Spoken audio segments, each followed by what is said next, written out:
Senhora presidente Tia Ju, que hoje vestiu verde para dar um ar de esperança a esse plenário, visto que muitas vezes o clima que reina nessa casa, nesse estado e no nosso país é de profunda desesperança. Bom, mas saúdo que Vossa Excelência esteja usando o verde. Porque, primeiro, eu jamais vi um período com tantas tragédias continuadas. Tantas tragédias continuadas. Foi Brumadinho, depois o CT do Flamengo, dois temporais absolutamente inacreditáveis na cidade do Rio de Janeiro e parte na Baixada, com perdas de bens e de vidas, e agora, mais recentemente, o episódio do desabamento dos dois prédios lá na Muzema, que, segundo últimas notícias, já tinham 15 mortos. Não sei se já aumentou. E dizer, senhora presidente, sobre esse acidente, que eu sempre disse aqui e continuo afirmando há muitos anos, não é de hoje, que narcotráfico e milícia são faces da mesma moeda. São criminosos que desrespeitam o cidadão, impõem o terror, a vilania e cada vez implantam mais o fenômeno da anomia no nosso Estado. E fenômeno da anomia, senhora presidente, é exatamente se abster das regras legais existentes e, em cada área de dominação, criar regras próprias. Na Muzema, quem determina as leis a ser respeitadas de muito tempo é a milícia. É a milícia. Não só na Muzema, como também no seu vizinho Rio das Pedras. E as autoridades maiores desse estado, de diversos governos, fingem que está tudo na normalidade.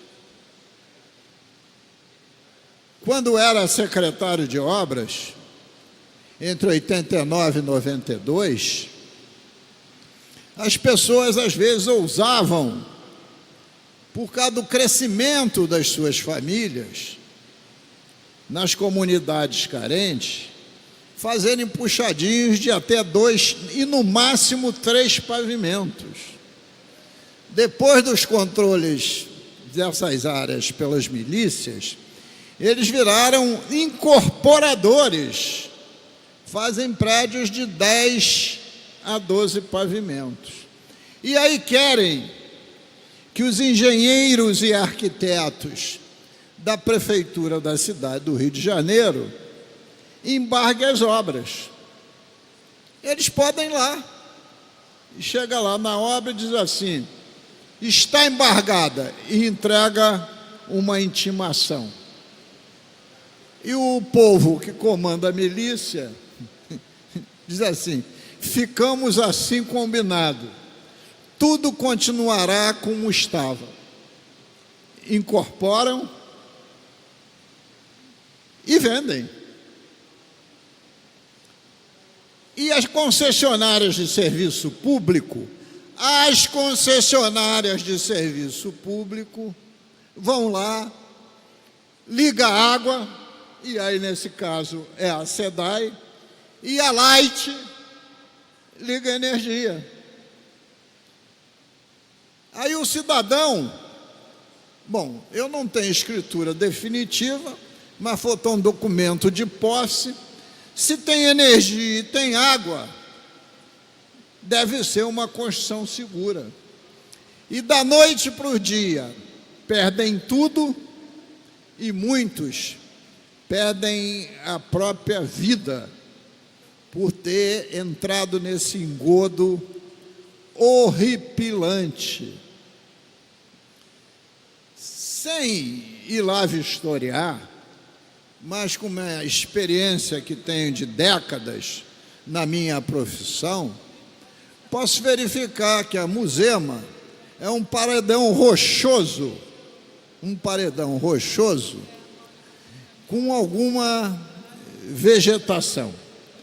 E quando tem precipitações pluviométricas mais fortes, aquele rochedo vira mini cachoeiras. E depois vem uma área plana, onde o terreno fica profundamente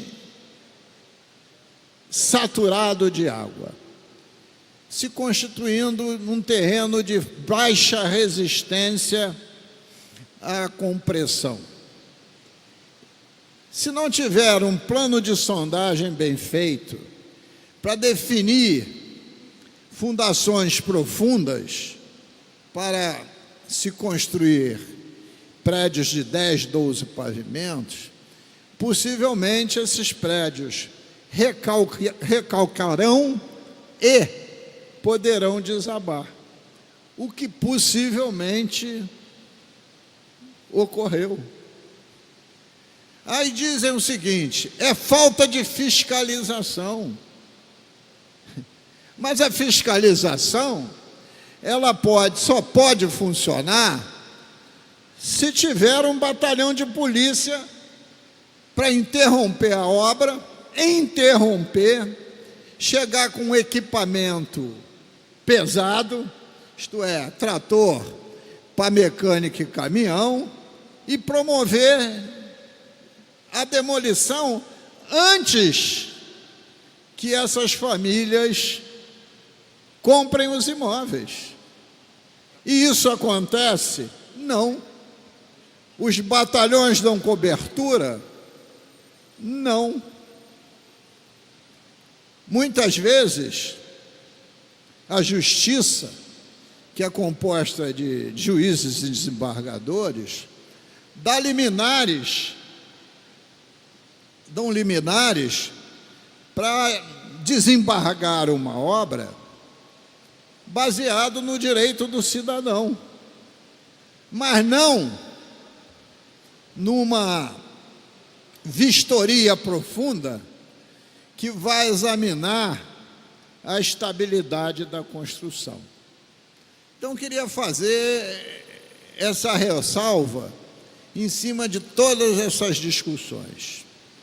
E aí, no dia de ontem, dando vaza a tantas calamidades, parte da Notre Dame de Paris, da igreja, sofre um grave incêndio. Não sei se é verdade, mas o deputado Rodrigo Amorim pode confirmar. Aqui em plenário me informaram que de doações para recuperar o incêndio já tinha chegado a 900 milhões de euros. Quando o nosso teatro, quando o nosso Museu Nacional, na Quinta da Boa Vista, incendiou, eu não vi o empresariado brasileiro se coçar, nem os donos das Ambeves da vida, que são uma das maiores fortunas desse país. E na lista de doações, não eram só de empresas francesas, não. Os primeiros doadores eram famílias riquíssimas, e a primeira foi uma família alemã, nem francesa ou era. Então, veja também a diferença comportamental. Porque é claro que a Igreja Notre Dame é uma obra do século XII. Levou 180 anos para ser construída.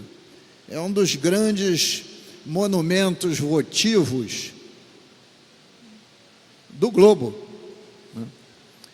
Mas o nosso Museu Nacional, para nós que começamos em 1500, a igreja Notre Dame já estava construída, quando o Brasil foi descoberto. E nós começamos a ter tratamento de nação a partir da chegada de Dom João VI, aqui na Praça 15, do nosso lado esquerdo, para onde eu estou apontando, em 1808. É claro que era um museu importantíssimo, mas de história recente. Mas lá estava o nosso grande acervo. E eu não vi essa solidariedade em relação ao nosso Museu Nacional. E mais dois fatos, senhora presidente, já que a senhora acendeu a luz verde antes do tempo, porque eu não tinha 10 minutos, não é possível. Mas eu vou acabar. Eu queria, e olha que eu sou aqui um incentivador da Operação Lava Jato, mas eu me permitiria 2 comentários. Numa delação premiada, cogitou-se instalar, verdadeiramente ou não, um nome de um ministro do Supremo Tribunal Federal. Era delação premiada, o amigo do meu pai. E a imprensa noticiou. Bom, qual deveria ser o caminho? Investigar e, caso esta afirmação fosse leviana, inocentar a quem for objeto dessa acusação e punir o delator que cometeu falsidade ideológica. Mas não, você vai punir quem noticiou. O Supremo não pode ir contra a Constituição, mesmo em ato democrático, para coibir a liberdade de imprensa. A mim também são sinais de tempos difíceis. Agora mesmo, e vou lhe dar a parte, e eu tenho aqui sido um duro crítico ao meu partido, o PSDB, porque acho que ética, decoro, corrupção não tem cor partidária. Seja quem for, a investigação e as penas da lei. Mas tem um quadro do PSDB que sempre me pareceu com uma vida simples. Foi o governador Geraldo Alckmin. E ele acabou de ser acusado, junto com outros, pelo Ministério Público em São Paulo, e a acusação aceita pelo juiz. E a mídia inteira está noticiando. E ele vai ter que se defender na justiça. Ele não pode fazer calar a mídia. Isso é o nome, e que me parece muito injusto, está sendo maculado até a decisão final. Então, que história é essa? Quando é o político, ele pode ser criminalizado. Se o ente é do judiciário, ele não pode estar acima do bem e do mal. A gente criminaliza quem noticiou. Alguma coisa está errada, senhora presidente. Deputado Ferreirinha, por favor. Deputado Luiz Paulo, muito oportuna a sua crítica, e eu também me solidarizo com ela. Crítica, infelizmente, ao nosso poder judiciário, que acaba se colocando como uma casta acima dos demais mortais. E especialmente nesse caso, o Supremo Tribunal Federal, na figura de alguns dos seus ministros, que acabaram não só colocando a liberdade de expressão em xeque, sim, porque tem um tratamento diferenciado quando é com qualquer outro cidadão, seja político ou não seja político, ou de qualquer outra classe, e o que acaba fazendo, e o que eu soube há pouco, foi que foi rejeitado o pedido de arquivamento proposto pelo MPF, na figura da procuradora Raquel Dodge, ou seja, foi rejeitado isso, dando prosseguimento a essa caça às bruxas por quem está investigando. Aí você vê, deputado Luiz Paulo, depois de tudo que o Brasil já passou com censura, já passou com todas as liberdades de expressão coibidas, com as 5, com várias outras questões, com as 4, a gente vê hoje o STF, na figura dos ministros que estão lidando com isso, fazendo isso na cara de todo mundo. E aí eu fico pensando, onde que está a transparência, a eficiência, tão desejada por todos nós?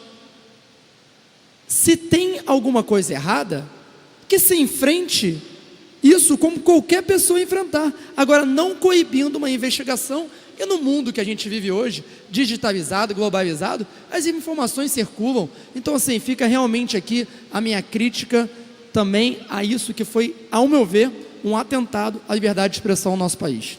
Senhora presidente, concluindo, me lembro das partidas de futebol que uma forte emissora transmite.